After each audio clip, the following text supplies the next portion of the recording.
Je sais pas, peu importe. Boker Tov, Lecha. Henri Ayakar. Beshem Hashem Naaseh Venatzliach. Nous sommes aujourd'hui lundi 30 du mois de... 10 Nissan. 2 secondes, je suis dans le 30, monsieur. 30 mars, c'est le 10 du mois de Nissan, Yud Nissan. Et le Yud Nissan est un jour particulier parce que c'est le jour où nous sommes sortis d'Égypte. Avons pris, pardon, excusez-moi, autant pour moi, le Keves. C'est le fameux Keves que nous avons pris. On appelle justement le Shabbat Agadol. Ezrat Hashem.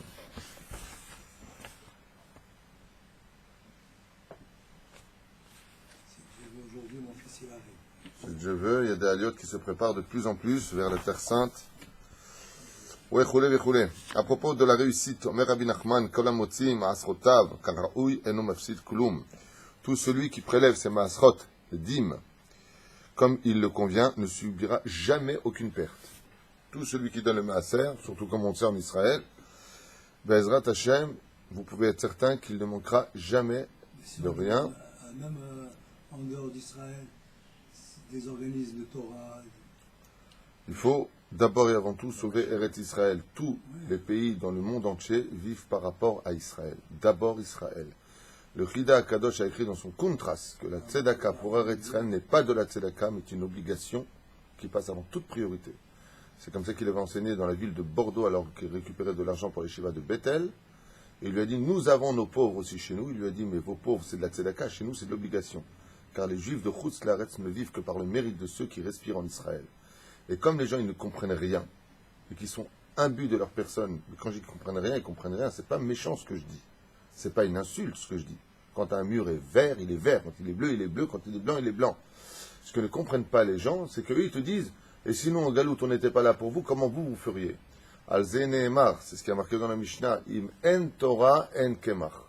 S'il n'y a pas de Torah, il n'y a pas de Kemar. S'il n'y a pas de peuple d'Israël sur sa terre, s'il n'y a pas de famille qui vit en Israël, même avant le Kamamdina, même avant l'État d'Israël, où il y avait toujours eu des familles en Eretz Israël, les Juifs de Chutz Laaretz ne pourraient pas vivre. C'est comme ça dans la Kabbalah, que toute la terre ne tourne que par rapport au fait qu'il y ait des Juifs en Eretz Israël. Il faut qu'il y ait des Juifs en Eretz Israël. La reine d'abord sauver la Torah d'Eretz Israël et ensuite on s'occupera des autres. Et pour les autres, c'est pas juste, alors qu'ils viennent. C'est là. Là où il y a des juifs, il y a de la bracha. Plus les juifs monteront en Israël, plus il y aura de bracha en Israël. C'est là, dans les brourim. Mais bon, j'ai même des barbus qui risqueraient de dire pas du tout d'accord. Reste. Titchaber la matzliach vetatzliach. Rabbi Nachman de Breslev nous dit, associe-toi à un homme qui a du mazal, et tu réussiras avec lui. L'opachot velo yoter. Quelqu'un qui a un peu de difficulté à s'élever au niveau professionnel, qui ne s'associe pas avec un mec qui ne réussit pas du tout. Il se met avec un gagnant. Il se met avec un gagnant et il gagnera. Tov, on commence notre série sur le Tanakh. Et vous ne pouvez pas savoir combien ces shiurim-là, pour moi, sont très importants. Pour une raison simple. C'est que, et à vous choquer, la majeure partie des enfants d'Israël, y compris dans les yeshivot, je dis bien, y compris dans les yeshivot, ne connaissent pas leur histoire torahique. Vous faites un examen à des parcours yeshivot, je l'ai fait à mes propres enfants qui sont nés dans la Torah, qui étudient en yeshivot. Je leur pose la question qui était le père du roi David. Ils sont heurtés. Pas que eux, plein. Non. En yeshiva, le problème que nous avons, c'est que ils vont être très forts en Gomara, Rashi, Tosfot, Rishonim, Acharonim. C'est le principal. Mais l'histoire de ton peuple, l'histoire, qui était Elkana, comment s'appelait Chana, Pnina, l'histoire de notre vie, à quelle période ils appartiennent. Ils vont l'étudier, mais ils vont passer dessus rapidement, alors que c'est le principal. Je rappelle qu'à l'époque de Rabbi Akiva, le Talmud n'existait pas, il est venu beaucoup plus tard. Okay? Ils étudiaient la Gemara à travers les écrits du Tanakh. Vous comprenez ce que je veux dire? Donc c'est très important de connaître l'histoire de notre peuple, et pas simplement ça. Moi, souvent, le Shabbat Kodesh, quand j'ai des invités à table, ou quand je suis attablé avec d'autres personnes, on fait un Dvar Torah, puis ensuite je passe aux questions. Et je pose des questions simples. Qui fut le second de Moshe Rabbeinu? Alors s'il y a des gens qui n'avaient pas vu le film, ils ne sauraient pas quoi répondre. On dit, moi, Aaron, il est de quelle tribu? Les gens, Réhouven. Non, il est de Lévi. D'accord? Même dans le film. C'est pas une blague. Ce que je veux dire par là, c'est que il est impératif que nous, en tant que juifs, nous connaissions l'histoire de notre peuple et bien entendu de passer au-delà de cette histoire et de comprendre qu'à travers ces récits qui nous sont donnés ici même, eh bien, se cachent des secrets incommensurables qui ne font que se répéter d'année en année pour ne pas commettre ces mêmes erreurs. Comme on pourra le constater par la suite, on est parti pour une longue série puisqu'on va entamer maintenant l'histoire de la racine du roi David. Mais d'abord, avant de parler du roi David, parlons de Bezrat Hashem, celui qui sera d'une certaine façon le maître et le prophète de cette époque, j'ai nommé,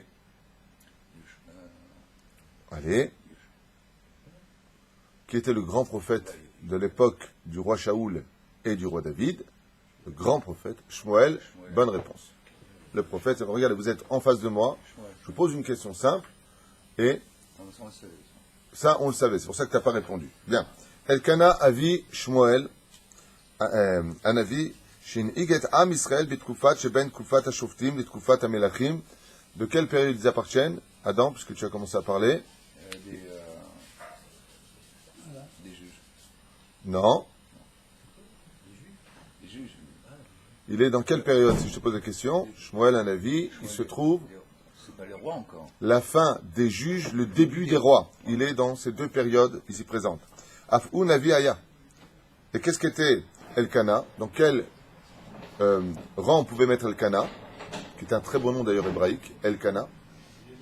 Mais ce sont des noms qui sont difficiles à porter. Le nom de Elkana, pourquoi? Parce que ça commence par Aleph Lamed. Et tous les noms, le nom de Dieu se compose de deux lettres suivies. Chut, laissez les gens s'installer doucement, doucement. Les Bokertov. Les noms que nous portons, où il y a des dieux, le nom de Dieu comme Batia, Yudke, Bat-El, Shira, ce sont des noms qui sont durs à porter parce que le nom de Dieu se suit selon le secret. Lui, il s'appelle Elkana, qui veut dire Dieu m'a acheté, Dieu a acheté. Kana connaît, Dieu m'a pris pour moi. Et il faut savoir que Elkana lui-même était prophète. Il faisait partie de cette époque-là des prophètes. Même si on sait que dans la Torah, il y a les 12 petits prophètes et les 3 grands prophètes d'Israël, il faut savoir que dans l'histoire du peuple d'Israël, il y avait des millions de prophètes.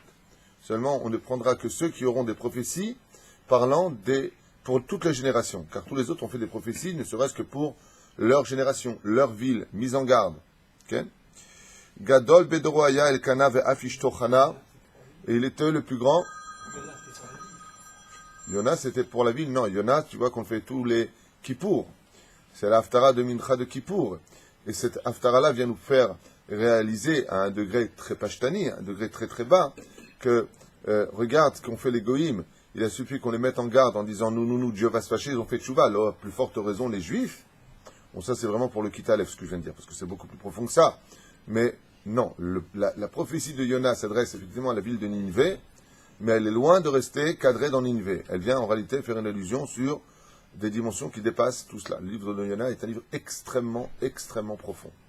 Extrêmement pur, comme tous les autres d'ailleurs. C'est-à-dire, on y arrivera. Donc il avait épousé une femme du nom de Hana, une femme, Hana, qui était extrêmement pure, extrêmement pieuse, extrêmement forte en Torah, Mechila Mikvotrem.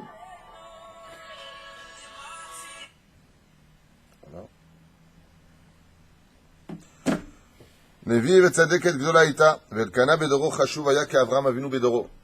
Qui était Elkana dans sa génération? Il était aussi célèbre et aussi aimé et aussi connu que Avraham Avinu dans sa génération. C'est-à-dire que quand vous vous rappelez ce qu'ont dit les Chittéens, comment c'est marqué là-bas, qui Nessi Elokimata Bikirbenu, tu es un prince de Dieu parmi nous. Ainsi était Elkana parmi les enfants d'Israël, considéré comme un prince de Dieu. Kemo Avraham Shitzil et Haolam Avodazara ou Mikelayon, tout comme Avraham Avinu a sauvé la génération, son peuple et la terre son peuple, non, pardon, il n'y avait pas encore de peuple, mais pour expliquer que Abraham était Avamon Goïm, il était le père de toutes les nations, il les a sauvés de la Vodazara et de la perte du monde, car Elkana est-il être Benedrom et Avadon, et ainsi donc il a sauvé toute sa génération d'une perte terrible dans les cieux, car il suffit qu'un seul juif soit tzaddik comme Rabbi Shimon Bar Yochai ou comme Shmuel Hanavi, ou comme on est en train de l'étudier maintenant Elkana, père du prophète Samuel, pour que Akadosh Baruch Hu repose toute sa colère sur lui et puisse protéger les enfants d'Israël. בשעה שראה הקדוש ברוך הוא את בני ישראל זובחים ומשתחווים לפסל מיכה. Et à cette époque où les enfants d'Israël pratiquaient l'avodah zara sur le Pessel de Micha, c'était une espèce de statue qu'on appelait Micha, qui avait été instaurée par Micha lui-même d'ailleurs.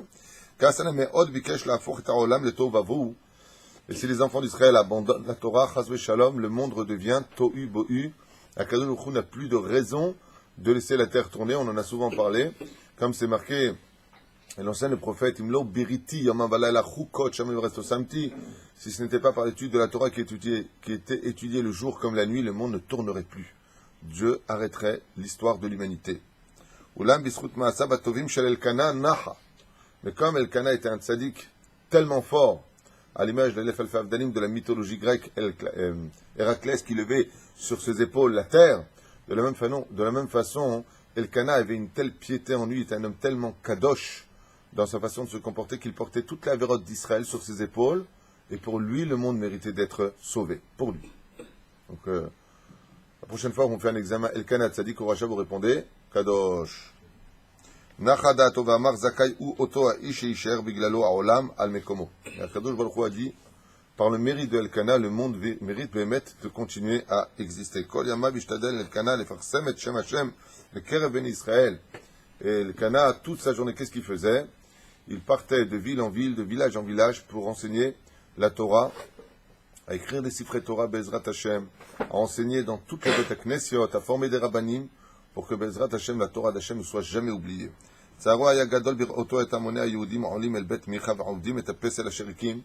Et sa plus grande douleur était le fait de voir de ses propres yeux les Juifs qui partaient malheureusement de cette époque, partir au temple de Micha pour se prosterner devant une espèce de grande statue, et c'est pour cela qu'il a décidé de prendre sa famille, de se retirer dans la contrée de Shiloh. C'est-à-dire, mais comme Mizbah Hashem, où la cri Birbodo Itbarach Olot Uzvachim, car à cette époque-là, vous savez qu'il n'y avait pas de Beth Amikdash encore. Qui a construit le premier temple? Shlomo Amelech. Nachon? Et Shlomo Amelech, c'est le fils de David Amelech. Nachon? Il a fait Meod.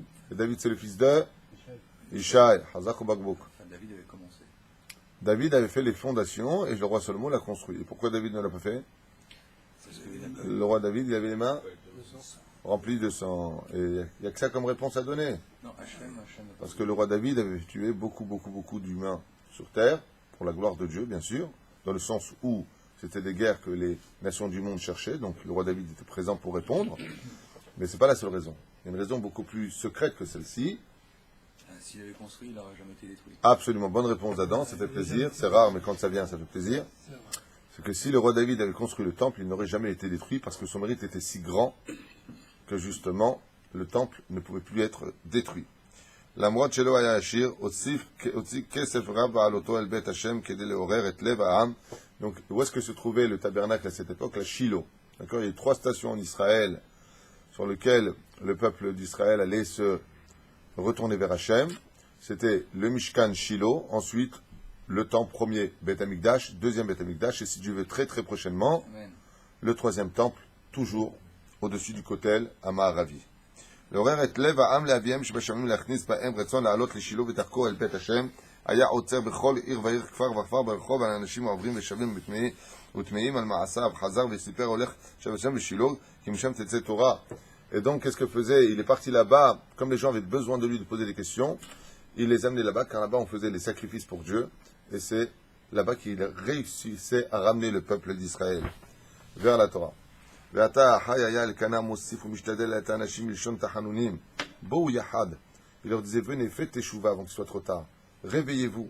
איתי ונקיים כולנו מצוות עלייה לרגל, כהלכתה. Venez pour les fêtes. C'est la fête de Pessah. Venez tous, on monte ensemble. On va faire les korbanot. Korban Pessah. Il suppliait les Juifs de revenir vers la Torah. Pourquoi? Parce que le Yetzirara, comme on en a souvent parlé à l'époque, catastrophique de cette période-là, était extrêmement fort.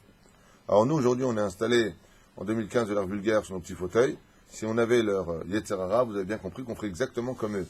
D'accord? Les nations du monde, s'ils nous écoutaient maintenant, ils ne comprendraient même pas de quoi on parle. Pourquoi? Parce que eux-mêmes, tels qu'ils sont aujourd'hui, ils ont très peu de Yetzirara. Nous, on en a beaucoup plus. Mais à cette époque-là, il y en avait encore beaucoup plus. Et pourquoi, d'après toi, Mordechai? Pourquoi, d'après toi, Mordechai, il y avait beaucoup plus de Yetzirara à leur époque qu'à la nôtre? Il y avait beaucoup plus de Non. Il y avait beaucoup de Kdusha aujourd'hui grâce à Dieu. Il y avait beaucoup de Kdusha, il y avait beaucoup d'Avodazara. Je te dis, Elkana, ils suppliaient, ils n'avaient même pas minyan. Pourquoi? Non. Réponse. Parce qu'ils avaient des prophètes. Parce qu'ils avaient des prophètes. Non, j'explique. Le prophète était celui qui était capable de te dire à voix haute ce que Dieu attendait de toi. Le prophète était celui qui était capable de te dire de quoi était fait ton avenir si telle et telle chose ne faisait pas. Le prophète était là pour te dire parole d'Hachem. Sur ce, comme tu pouvais avoir un langage avec le Créateur du monde par l'intermédiaire du prophète de cette époque, donc il était évident qu'il fallait augmenter le niveau du Yetzer Hara. Donc, comme on n'a plus de prophète, le Yetzer Hara est tombé. En contrepartie du manque de prophètes dans le peuple d'Israël, où la prophétie a cessé totalement, pas parce qu'elle a cessé en réalité, parce qu'on ne l'aperçoit plus. Moi, je prends souvent cet exemple-là qui m'avait été donné en yeshiva à l'époque, c'est l'exemple des voitures tamponneuses. J'ai remarqué que les voitures tamponneuses, il y a une tige derrière nous qui monte jusqu'à une espèce de réchette. C'est ça. Non, c'est pas une... Bon, une grille, on va appeler ça comme ça, c'est pas une grille. Ok, une réchette en hébreu. Une grille. Hein? Un grillage, très bien. Ah, voilà, un grillage, pas une grille. C'est le grillage qui me convient. Et c'est ce côté qui touche ce grillage qui permet de donner cet élan énergétique qu'on appelle électricité à la voiture pour avancer. Le grillage est toujours là. La prophétie est juste au-dessus de nous. Seulement, on est trop petit pour pouvoir faire toucher notre tige vers cette prophétie. C'est-à-dire, mais à cette époque-là, il y a une volonté, un tnaï, une condition qui avait été faite sur le fait que Dieu retire la prophétie, c'est-à-dire qu'il monte un peu le filet un peu plus haut, le grillage un peu plus haut, et de l'autre contrepartie, le Yetzirah descendrait. C'est-à-dire On peut dire qu'il y avait deux niveaux de Yetzer Hara, un prati et un klali. Le Vadaï, comme toutes les générations. Voilà, mais la nôtre au niveau prati elle a diminué, mais au niveau klali, Avira elle a augmenté. Tout comme, il faut comprendre, une comparaison entre les deux époques. faut comprendre que le Yetzer Hara, c'est comme les maladies et les virus. Tu vas rentrer un homme en bonne santé. Il rentre à l'aéroport, là-bas il y avait un homme qui avait un virus. Le virus est contagieux. Il le respire, il sort, il attrape ce virus. Il tombe malade. Ainsi est, dans la spiritualité, tu rentres dans une boîte de nuit, tu rentres dans un mariage mélangé. Là-bas, il y a plein de gens qui sont avec plein de virus. Pourquoi? Parce qu'ils créent une toum impossible. Quand tu rentres à l'intérieur, tu respires cette toum-là. Quand tu sors, tu as le virus. Tu vas avoir un comportement tôt ou tard que toi-même tu ne contrôleras pas, où tu vas tomber dans une espèce de pathologie spirituelle ou même psychologique, peu importe, où toi-même tu vas t'étonner de ce que tu aurais pu faire. Waouh, j'ai fait ça, je ne comprends pas. C'est exactement comme ça que ça se passe. C'est pour ça que les tzadikim se protègent beaucoup de ce genre d'atmosphère. Donc il y a le Yetzer Hara qui est en toi, puis aussi une espèce de Yetzer Hara collectif. L'exemple qu'on donne souvent dans la chassidoute, c'est celui qui rentre dans une parfumerie, celui qui rentre dans une porcherie. Ouais, ou chez un Tunisien, le Lefel Fadalim. Comment? C'est pas une blague. Quand j'étais voir ma mère, je vous racontais à Belleville. Je suis parti voir ma mère, je ressors, t'es parti voir ta mère, je dis comment tu sais, tu sens l'huile. Dans la friture. Tu rentres dans une parfumerie, tu sors, tu sens le parfum. Et la Touma d'aujourd'hui est plus forte qu'à l'époque. La Touma d'aujourd'hui est plus forte qu'à l'époque. Le Gaon de Vilna a répondu à cette question et il a dit qu'à la fin des temps, le Etzadaat Tovara Itzmah. Il dit qu'à la fin des temps, l'arbre de la connaissance du bien et du mal sera sur terre. Et c'est ce qu'on peut constater. Aujourd'hui, on fait des choses que jamais, il y a 2 siècles en arrière, on aurait pensé imaginer être capable de faire. C'est impossible. D'accord? Quand tu vois que des avions, ils volent à 1300 km/h à plus de 11 km du sol, tu dis, oh, où est-ce qu'on va aujourd'hui? Les avions de chasse, c'est pas possible. Qu'est-ce qu'on fait de notre vie? Oui, il y a aujourd'hui une évolution. Il faut savoir que le Yetzer Hara de l'homme augmente Lui aussi. au même niveau que l'évolution le demande.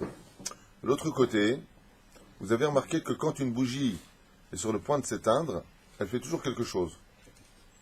Non, juste avant de crépiter, toujours.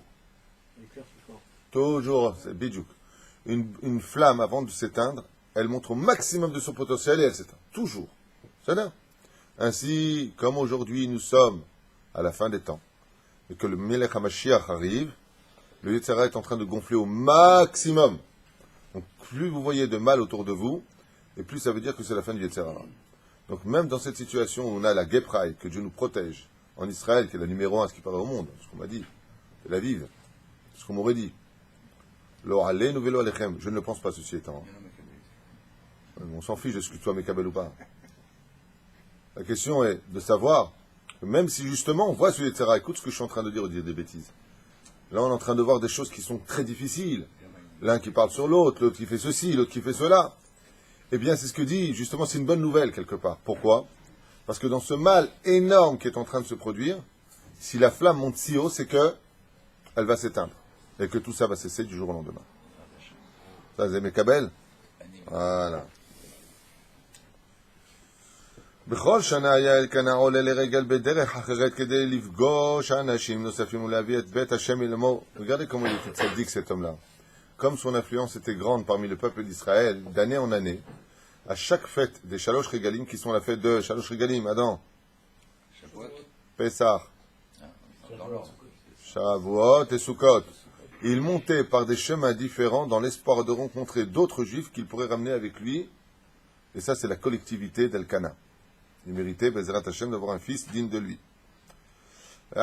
כדי לפגוש אנשים נוספים ולהביא את בית השם עמו עד שהיו כל בני ישראל עולים לשילה. Ainsi agissait Elkana. Il ne voyait pas l'intérêt d'être un grand Torah d'un homme égoïste, mais de faire monter son peuple d'Israël vers Shiloh avec lui. Elkana a eu 2 femmes. Déjà que nous, on ne s'en sort pas avec une. Lui, il en a eu 2. Qu'est-ce que tu disais, Mordechai, c'est sûr? Nom de ta femme, Teudat Zeut? En même temps, vous voulez dire? En même temps, ouais, ça pose un problème. Akara Aïta Hana Miskina. Hana Tzedeket, Hana Kedosha était une femme qui ne pouvait pas avoir d'enfant. Elle n'avait ni matrice, ni trompe, ni ovaire, Shum Dabar. Aïta Akara. Mazé Akara en hébreu. Milshon la Akor. Déracinée. Elle était déracinée de l'intérieur, Perusha Dabar. וכשעבדו 10 שנים מיום נישואיהן ולא ילדה, אמרה חנה אל בעלה, קח את אישה נוספת. Qu'est-ce qu'a dit Chana? Elle a dit, écoute mon mari, nous ne sommes pas en Chutz Laaretz. Pourquoi? Parce que comme on l'a appris, une femme en Chutz Laaretz qui n'arrive pas à avoir d'enfant après 10 ans, peut-être que ça vient du fait qu'elle n'est pas en Israël, et ça lui fait un kitroug. Donc un homme, avant de renvoyer sa femme, si après 10 ans elle ne lui a pas donné d'enfant, il monte en Eretz Israël. Et si après 10 ans elle ne lui a pas donné d'enfant, alors il peut prendre une autre femme. Et dans leur cas, ils sont en Eretz Israël. Et regardez la grandeur d'une femme juive. Elle lui a dit, mon mari, tout le but de la femme dans ce monde, hormis de profiter de ce monde avec son mari, d'être une reine à la maison, tout ce que vous voulez, mais c'est d'amener des enfants. Et comme je n'arrive pas à tomber enceinte de toi, tu n'as pas le droit, toi, de vivre sans progéniture. Alors, de grâce, lui a dit Chana, ne me répudie pas. Je suis ta femme, je veux le rester. Mais épouse une autre femme qui, elle, pourra te donner des enfants.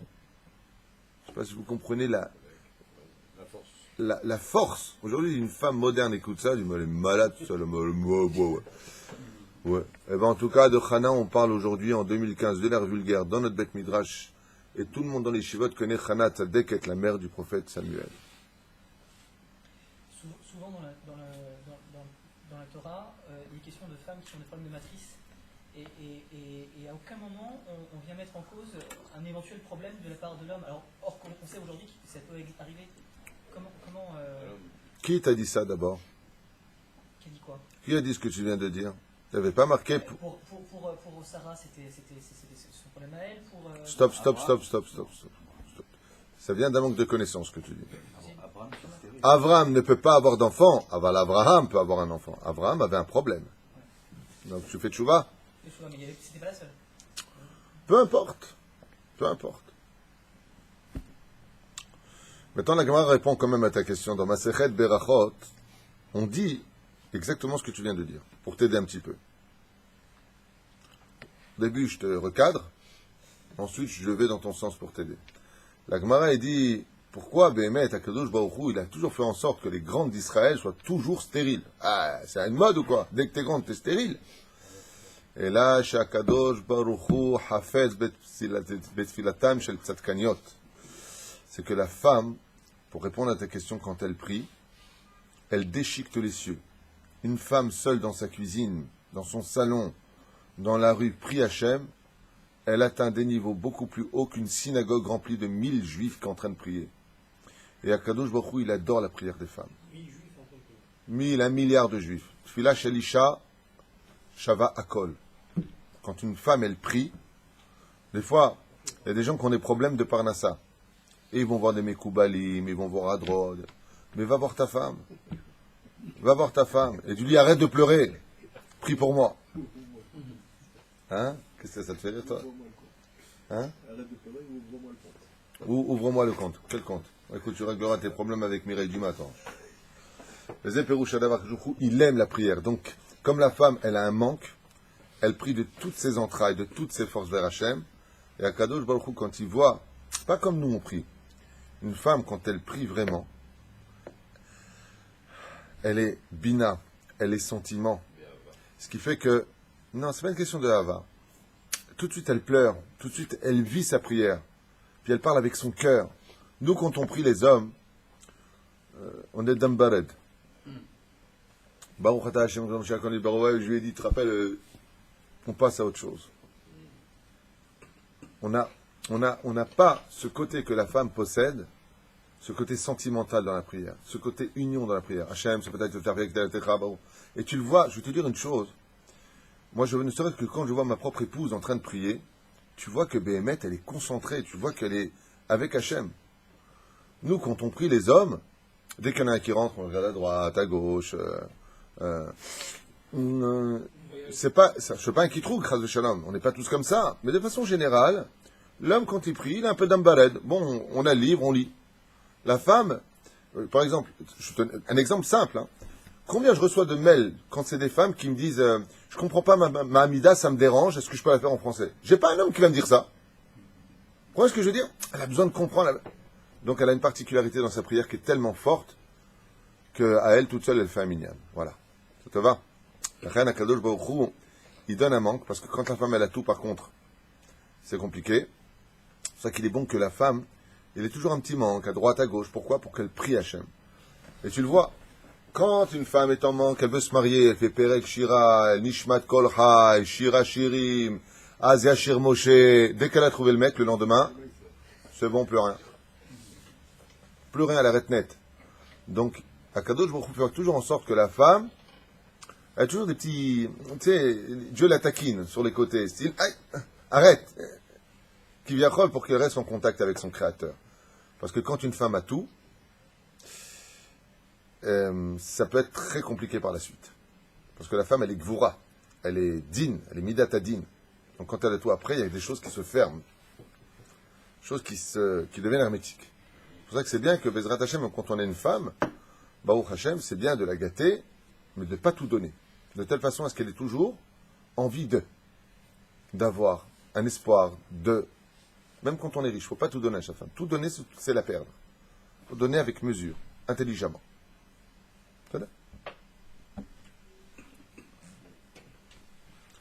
Akara Aïta Hana. Hana, c'est les lettres du mot Hen Hashem. Celle qui plaisait à Dieu, celle qui avait trouvé grâce aux yeux d'Hachem. De là, vous avez compris que c'est pas parce que tu es une tzadékette que tu auras tout sur terre, au contraire. Seulement la différence qu'il y a, c'est que la tzadékette, quand elle met un enfant au monde, c'est un diamant. C'est un enfant que d'ailleurs que tout le monde va jalouser grandement. Eser shanim miyom. Donc elle lui a dit, prends une autre femme. Kach lecha isha nosefet. Ouais, ata shelo zika otanu Hashem babanim.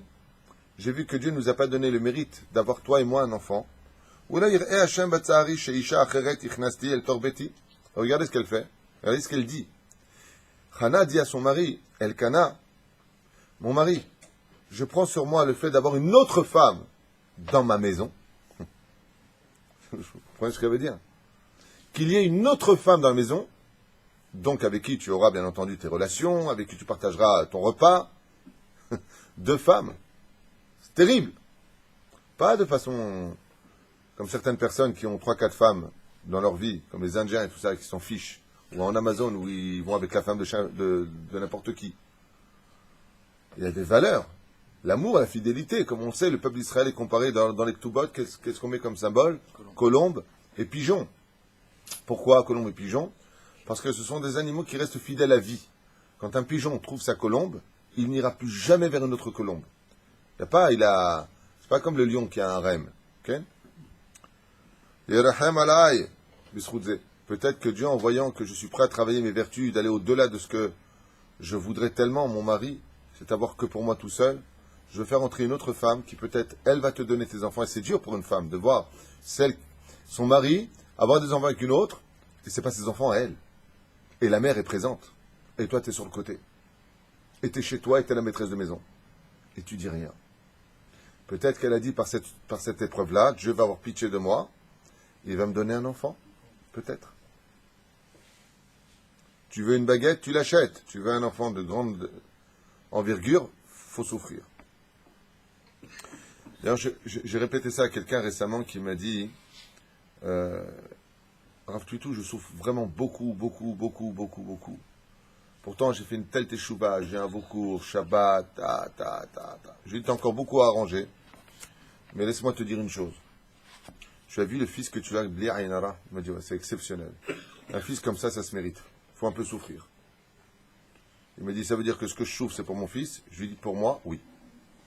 Quand tu veux un fils qui soit bémet dans la douche à Taora, il faut payer un prix. Regardez ce qu'elle dit, Hana. Peut-être que par ce mérite-là, j'aurai un enfant.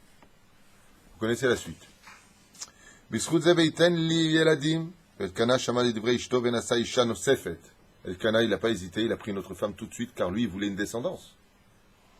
Pnina shma. Comment elle s'appelait? Penina. Donc, comment s'appelaient les femmes de Elkana? Première, Chana. Deuxième, Penina. Ça veut dire quoi Penina en hébreu? Perle. Bonne réponse. Quel intérieur? Pas bifnim. Penina. Mais j'ai bien aimé comment tu l'as traduit.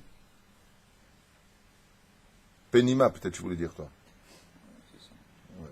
Arrête de confondre les lettres alors. Lo avar zman rav. Il me dit ouais c'est ça en plus, c'est unique au monde.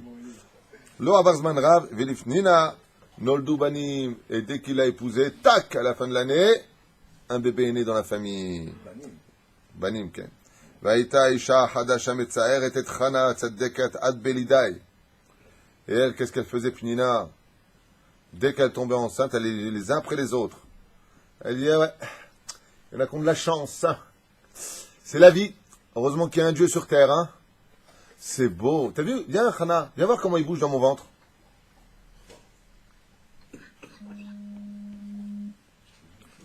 Hana, tu peux préparer le biberon du petit?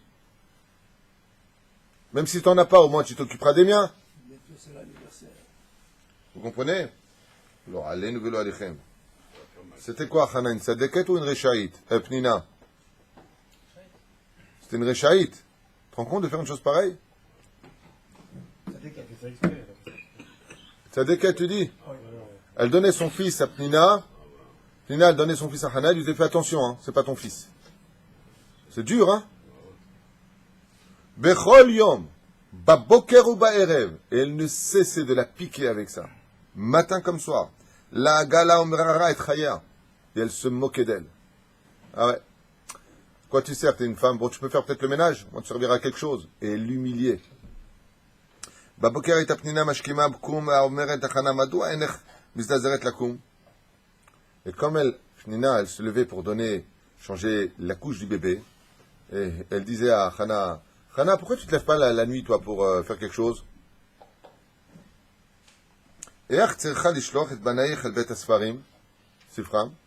Pourquoi tu n'envoies pas des enfants à l'école? Quelle horreur. Nina, elle disait à Hana, pourquoi tu n'envoies pas tes enfants à l'école? Le matin, si tu te réveilles, au dire Moda Ani, elle lui disait, pourquoi tu n'envoies pas tes enfants à l'école, toi? Et bien, ils sont partis à l'école. Quelle horreur. Et l'après-midi, pareil, elle venait, elle lui faisait elle la piquait très très fort, et elle revenait. Tu veux venir avec moi chercher les enfants? C'est pas ce qui a marqué. Elle lui disait, pourquoi tu vas pas chercher tes enfants à l'école? Exactement ce qui a marqué ici.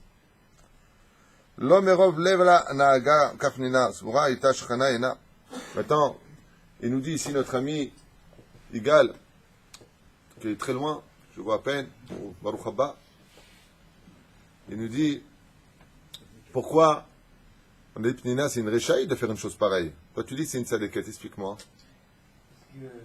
Parce que, si je pense. si je pense bien, fais gaffe, hein, tu parles de Pnina. Hein. Je me rappelle.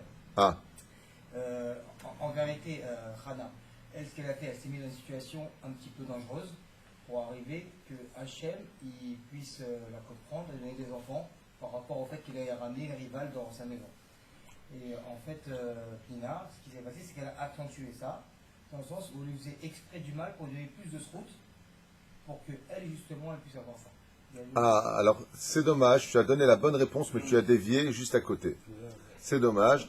Il dit qu'effectivement, Pnina, quand elle est rentrée dans la maison de Hana et de Elkana, elle a vu la grandeur et la magnificence de cette femme qui était Hana. Et elle lui a dit, mais pourquoi vous me rentrez dans cette maison? On lui a expliqué, elle lui dit, parce que j'ai besoin de srout, j'ai besoin de mérite. Apparemment, j'en ai pas assez pour avoir un enfant.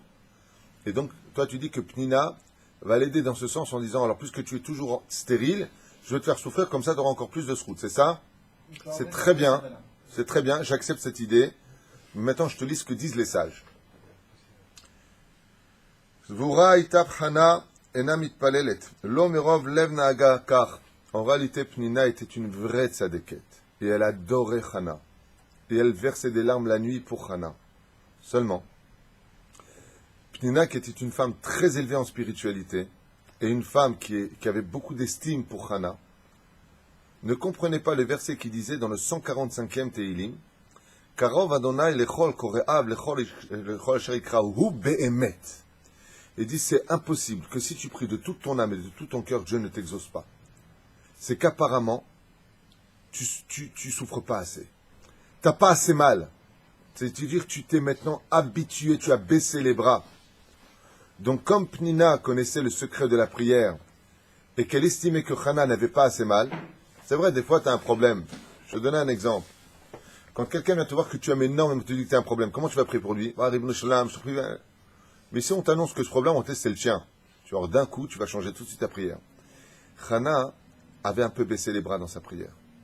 Et Pnina veillait que la prière de Hana remonte à un degré si élevé que matin et soir, elle ne cessait de lui rappeler qu'elle n'avait pas d'enfant. Ne t'habitue pas à cette situation de ne pas avoir d'enfant. Tu peux en avoir. Il faut simplement que tu déchiquetes les cieux. Prie fort. Et pour ça, je vais te faire du mal. Elle lui faisait du mal, et Shem Shamaim, Pnina. Donc c'était une tzadéket ou une réchaïte? C'était une très très grande. Mais le seul problème qu'il y a, c'est que Pnina avait oublié un détail qui fait très très mal.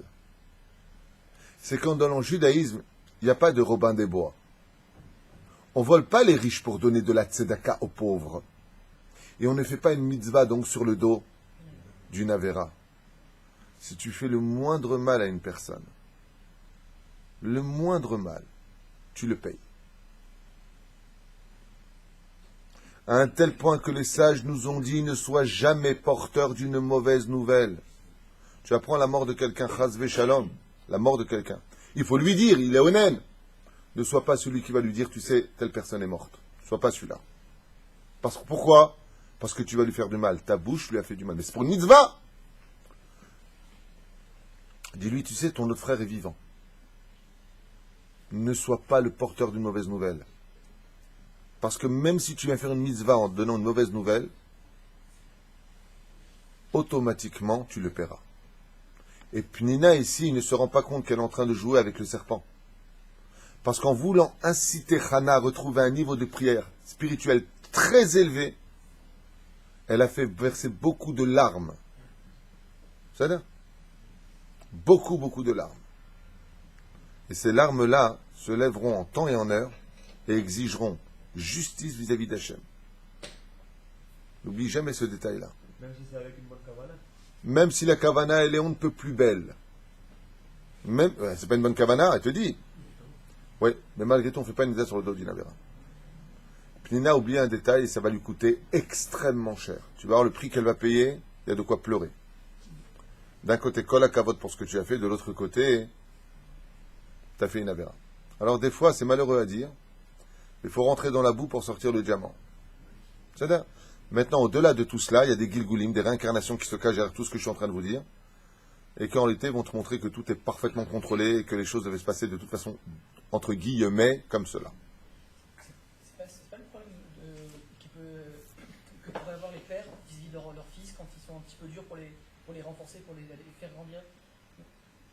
Au nom du Trino, on va être parfois peut-être un petit peu... C'est bien ce que tu dis, l'éducation des parents vis-à-vis des enfants, oui, mais qui a dit qu'on avait le droit d'humilier nos enfants, par exemple? Non. Alors, mais c'est là qu'est toute l'éducation. Sous prétexte que ce sont nos enfants, on se permet souvent de les maltraiter ou de les insulter ou de les humilier. Qui a dit que c'était permis? Nulle part, au contraire. Si tu prends un étranger pour lui parler de côté, pour ne pas l'humilier, à plus forte raison ton fils. Et encore à plus forte raison ta femme. Donne le meilleur à ta famille et le pire à tes copains, à la limite. Donc, on va dire qu'on doit agir en conséquence. Moi, j'ai beaucoup de mal avec ça dans le niveau d'éducation. Si mon fils parle à la synagogue, je ne vais pas bien le voir, je peux parler dehors, de parler un truc comme ça. Je vais lui dire devant tout le monde, comme tout le monde. Mais ça se paye. Alors, des fois, je vais te dire une chose. Des fois, il y a des gens qui vont te dire, et c'est un petit peu le cas de Pnina, eh ben, je paye. Des fois, il faut savoir payer des choses, souffrir, pour obtenir de grands résultats. Et Pnina, on a payé le prix, vous allez voir par la suite. לא מרוע לב נהגה כך פנינה סבורה איתה שחנה אינה מתפללת את השם ואינה מבקשת ממנו בנים לכן ציירה אותה באומרה בליבה ארגיז אותה je vais énerver Hana à un tel degré והזכיר לה בכל עת הכרה n'oublie pas que t'es stérile tu peux encore avoir des enfants n'oublie pas que t'es stérile et c'est dans ce sens qu'elle a parlé כדי שתישא עיניה למרומים ותבקשם ילדים afin qu'elle prie de toute son âme en hurlant vers Dieu, donne-moi des enfants, je t'en supplie, que ce soit ses tripes, sa gorge qui hurle vers Hachem. Elle a voulu l'inciter à cela. Mais ce que ne savait pas Pnina, regardez ce qui se cache derrière tout ça, c'est qu'en réalité, Hana déjà, elle priait. Dans une telle sniout, dans une telle pudeur, dans une telle personnalité cachée, que Pnina n'en savait absolument rien. Est-ce qu'on peut dire que ça a aidé Hana, ce qu'elle a fait? Pour moi, 100% oui. De l'autre côté, Hana pardonnait Pnina. Car Hana priait à voix extrêmement basse avec son Créateur. Alors que c'était un des Shalosh Regalim, Ayu Elkana vechana kedarkam bevet Hashem beshilo. Hana et Elkana sont partis au Mishkan Shilo. Amda Hana venasai ne'al hamakom v'itpalel al Hashem Elokea. Et Hana, dès qu'elle est arrivée, elle a levé les yeux vers le ciel et elle a commencé à prier à Hashem. Ukmo tamid biksha mimenu shitzake ota beben. Ribono shel olam, elle lui a dit, maître du monde, je t'en prie. Amra Asha veratza liot em. J'aimerais tellement être maman. Ata Moshe b'cho bakol. Tu es le roi de tous les univers. Ulocha tzava b'shamayim. Et toutes les armées des cieux sont à ton service, ainsi que l'armée de la terre. Les armées de la terre. On parle du monde d'en haut comme le monde d'en bas. Et l'armée des cieux, en parlant des anges, eux ne mangent pas. Ve'enam shotim. Et eux ne boivent pas, ces anges-là. Ve'enam molidim. Et ils n'enfantent pas. Vaf enam metim. Et ils ne meurent pas.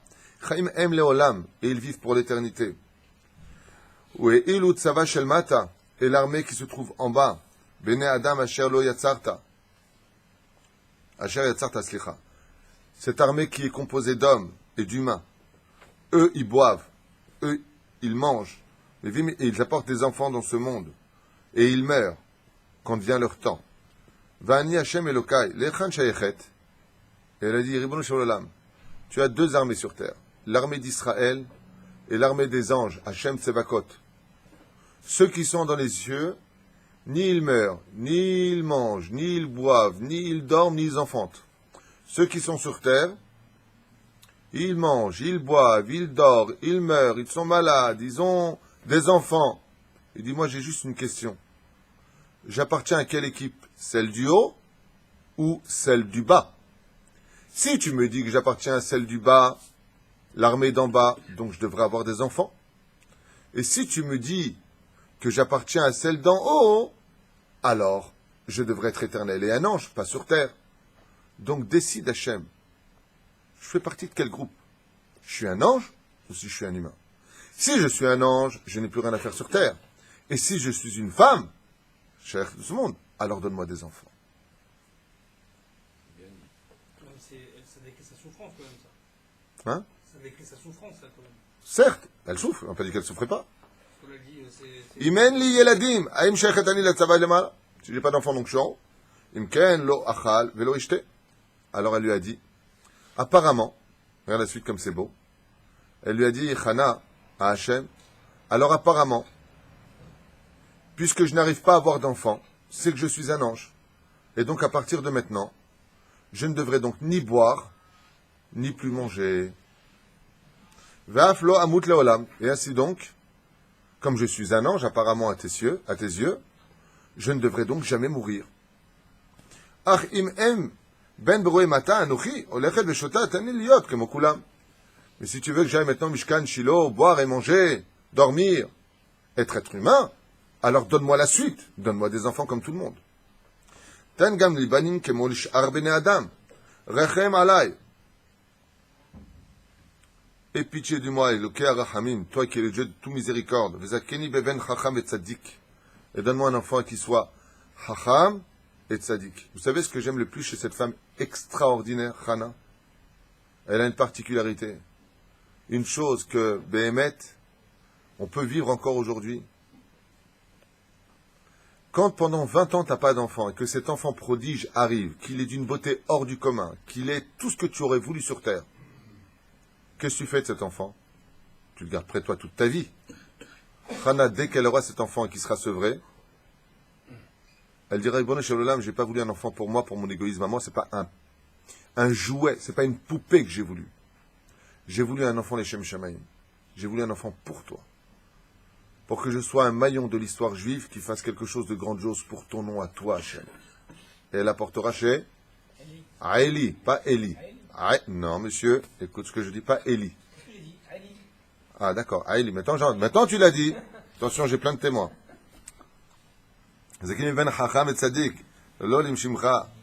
Ah. Qu'est-ce qu'elle lui demande dans la prière? Je ne veux pas que tu me donnes stam un enfant. Non, je veux pas style un petit... Non, pas simplement ça. Elle lui dit à Dieu, si tu veux me donner un enfant, ou il fera grandir ton nom, ou tu te le gardes. Si c'est pour avoir un petit Christian ou un petit je sais pas qui, t'es bien gentil, mais j'en veux pas. Ou tu me donnes une perle, ou c'est pas la peine. Je veux pas un enfant pour moi, elle lui a dit. Je veux un enfant pour toi, Hachem. Donc, regardez bien ce qu'elle dit dans la prière. Tenni ben, aval shiye zachar. Donne-moi un garçon qui se comporte comme un zachar, comme un ben Torah, qui mette les tefilines le matin, qui fasse Shabbat, qui étudie la Torah de façon kavua. Tenni ben shiye zachar. Pas stam un enfant qui se comporte comme une fille. La fille, elle met les tefilines le matin. Non, l'homme ne met pas les tefilines. C'est pas un garçon, ça. C'est pour ça qu'on dit toujours ben zachar. Tu as un fils qui soit comme un masculin, pas comme un féminin. Dans cette génération, il y a aussi pas mal de ben nekevot, des hommes-femmes. Voilà, c'est.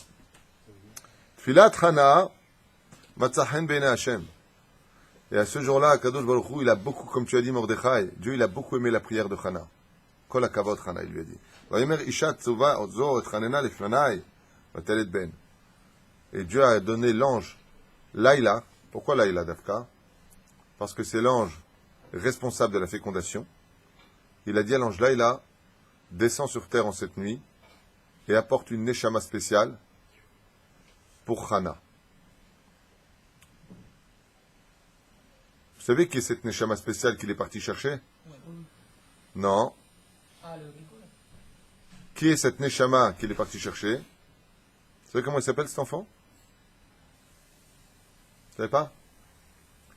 Il est parti chercher l'ange Laïla dans le Gan Eden, la citra de Gdusha, le côté positif et énergétique de l'âme de Caïn.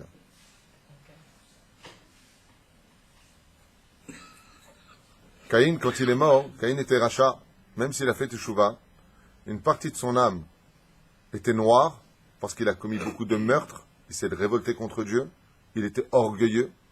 Cette partie-là est partie au Gehinam et reviendra dans ce monde sous l'égide de Bilham. Pardon, pas de Bilham. Il y en a qui disent Paro, il y en a qui disent Yétro. Mais il y a une partie qui était pure chez Caïn. C'est quand il a donné l'exemple comment servir Dieu et qu'il a dit à son frère, faisons un sacrifice pour Dieu. Ce côté-là de l'âme, c'était 10%, était blanche, sont partis au Gan Eden.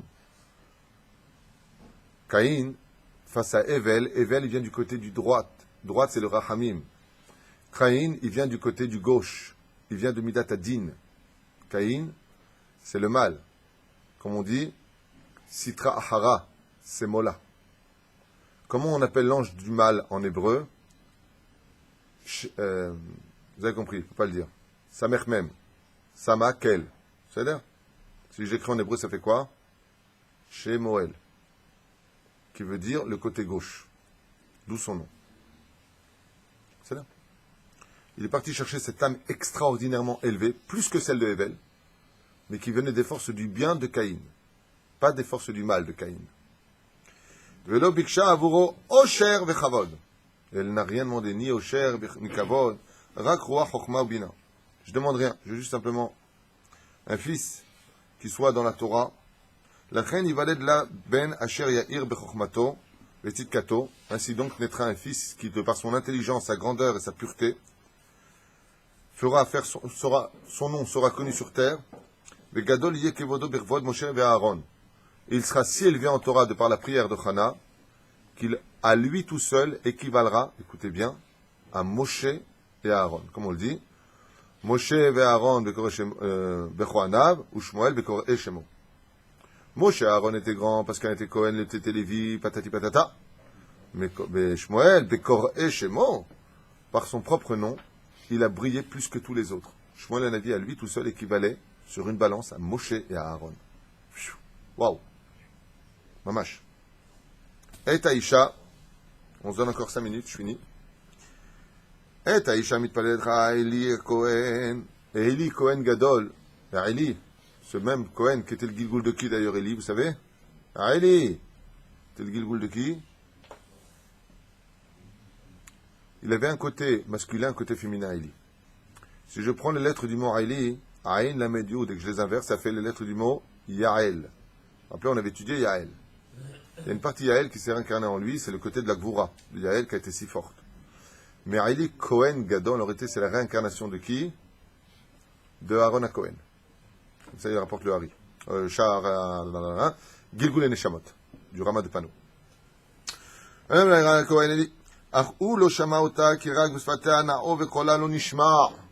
Et il a vu quoi? Une femme qui parlait à voix basse et qui faisait comme ça. Il dit, oh, qu'est-ce qu'il a fait, Eli? Il a vu une femme qui l'a surpris. Pourquoi? Parce qu'elle émanait une telle kedusha sur son visage. Vous savez que quand une personne est tzaddik, elle a une telle kedusha. On ne voyait pas le visage de Chana. Elle était extrêmement belle, Chana. Elle était tsnoa. Pas comme dans cette époque. Aujourd'hui, plus tu es belle, plus tu veux te montrer. À l'époque, les femmes pieuses, quand elles savaient qu'elles étaient très belles, elles se cachaient encore plus pour pas qu'on les voie. De peur d'être des obstacles pour les yeux des hommes. Je suis une femme mariée. Tu vas me voir, tu vas avoir des pensées. Regardez la grandeur de la femme. Aujourd'hui, la femme, elle est belle, c'est moi, comme Vashti. Comment tu reconnais une femme juive qui s'est assimilée, elle ressemble à Vashti? Dès qu'elle est belle, elle veut se montrer. Sur la plage, à droite, à gauche. Pas du tout. Bon, il y a des femmes qui peuvent se montrer. Ça ne changera pas grand-chose. Mais, de façon générale, Aïtat Tsnoa Meod. Mais il a une chose, qu'est-ce qu'il a fait? Il dit, attends, tu viens dans le Beth Hashem, tu viens dans le Beth Amikdash, et toi, qu'est-ce que tu fais? Il avait ici les Urim et Tumim, les 12 pierres. Et qu'est-ce qu'il a fait? Il a posé la question au Goral. Ah, qu'est-ce qu'il a marqué là-bas? Lui, il regarde et il voit, parce que c'est les lettres qui apparaissaient, c'est à toi de les mettre dans l'ordre. Et au lieu de lire le mot Keshera, ça veut dire que c'est une femme pieuse, laisse-la tranquille, elle est bien. Au lieu de lire le mot Keshera, il a lu Shikora, qui veut dire quoi? Celle qui est mastoul, apparemment elle a bu son vin. Oh, tu viens pas devant Hachem Chaz Veshalom avec du vin. Pourquoi on prie Mincha avant de faire le festin de Purim? On ne se présente pas avec du vin devant le Créateur du monde. On ne vient pas avec la tête, on est bourré. Donc il dit quoi? Tu viens dans Bébet Hachem, tu fais un Chilul Hachem, Achana, Barminan, Rahmunhon. Va-t'en d'ici, il lui a dit. Shavar le Shikora, Enzot, Im Shota Arbe Yain. Et il a engueulé comme du poisson pourri. Il lui dit, hey, Admata Tishtakeri, jusqu'à quand tu vas venir cuver ton vin ici? Sha'al Devarav Pagrouba Hana Ivula. Et Hana était profondément vexé par la réflexion du maître de la Torah de cette époque, qui était Eli Cohen Gadol, le grand prêtre de cette époque. Il y avait d'ailleurs 2 fils qui s'appelaient Adam, les 2 fils de Eli, Pinchas et Chofni. Velo Adoni, Amra le Aili, Aini Shekora. Et lui a dit non, monsieur. Plus exactement, non, mon Seigneur. Je ne suis pas Shikora Yain Veshechar Lo Shatiti. Je n'ai bu ni vin ni alcool. Mitpalelet Ani El Hashem. Veshofechet et Libi Lefanav. Je ne suis qu'une pauvre femme qui prie devant l'Éternel et qui déverse son âme devant le Créateur du monde. Il a compris qu'il avait affaire à une très grande femme du peuple juif et il lui a demandé tout de suite pardon. Al-Shediber Elia Kashot. Et Chila lui a dit, je n'avais pas reconnu. Qu'est-ce qui va se passer de cette prière-là? Ali va faire savoir aux enfants d'Israël à la Knesset Agdola, depuis cette histoire où Hana a prié pour son fils, que les enfants d'Israël jusqu'à la fin des temps prieront de la même façon. Et c'est pour ça qu'on prie la Hamida à voix basse comme Hana. Toutes les lois de la Hamida, on les apprend de qui? De Hana. Parce qu'elle a prié comme ça, de là on apprend deux choses. Et Rabbi Nachman le reprend dans ses explications. La première, c'est que quand on prie devant Hachem, il faut prier avec Emouna, t'es pas obligé d'hurler « Dieu, t'es grand !» Non, t'as pas besoin. Dieu, il est pas sourd, il entend très bien le cœur. Ils sont le cœur et le rein de l'homme. Tu bouges tes lèvres. Et Akadosh Baruch Hu, il te lit sur les lèvres. Il t'écoute. Mais il y en a qui disent qu'il faut quand même sortir un tout petit son que tes oreilles à toi entendent, pas le voisin à tes oreilles. Et la deuxième chose qu'on apprend, c'est que le pastam, il y a marqué Shikora. Quand tu es devant Hachem, qu'est-ce que c'est un Shikor? Un soul. Un soul, c'est celui qui n'a plus sa pensée qui est logique. Devant Hachem, comme dit Rabbi Nachman, jette ta pensée à toi. Sois comme quelqu'un qui est soul devant Hachem. Ça veut dire quoi? Perds ton da'at. Quand tu pries ton Créateur, sois comme quelqu'un dont l'esprit est confus. Sois vide de toi. Quelqu'un qui est soul, il dit n'importe quoi. Mais là, ses lèvres sont dirigées. C'est les deux choses qu'il faut retenir. Le mot shikora, c'est du mot kacher. Quand est-ce que tu deviens grand devant Dieu? Quand tu arrêtes de jouer les intelligents devant Dieu. Comme le roi David, on verra quand il est mecharker, quand il danse devant le Kodesh HaKodashim, devant l'Alliance, l'arche d'Alliance. לשון רכה מסבירה ניחם אותה ואמר לכי לשלום ביתי אלוקי ישראל ייתן לך מה את בקשתי ממנו. Pars en paix chez toi car Dieu Bezrat Hashem a écouté ta prière et tu auras réponse à ta prière.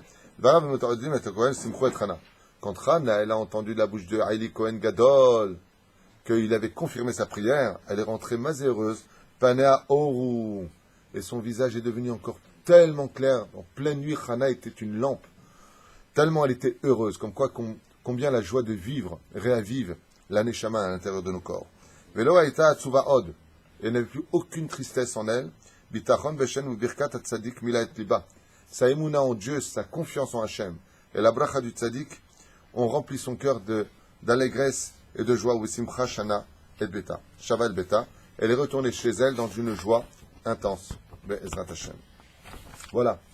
On lira Be'ezrat Hashem plus tard la naissance de ce grand prophète Samuel avec une darka sur la route, puisque vous savez que comme tout le monde était au courant de la prière de Hana, et tout le monde lui a posé la question à Hana, comment tu comptes appeler ton fils si Dieu t'en donne un? Elle a dit Shmuel. En réalité, la tradition disait que viendra un grand libérateur du nom du prophète Samuel. Et pendant ces années-là, où Hana rêvait d'avoir un enfant, tous les enfants dans les écoles, comment ils s'appelaient? Pas Nachman, pas Menachem. Tout le monde appelait son fils Shmuel. Ce qui fait que quand Shmuel est arrivé au Talmud Torah, quand tu rentrais dans la classe, Shmuel, tout le monde levait la main. Comme dans les écoles Breslev, quand tu dis Nachman, tout le monde lève la main, ou alors Lubavitch, ou Menachem, tout le monde lève la main. C'est Pérouche là-bas. Baruch Hashem. Kol Tov.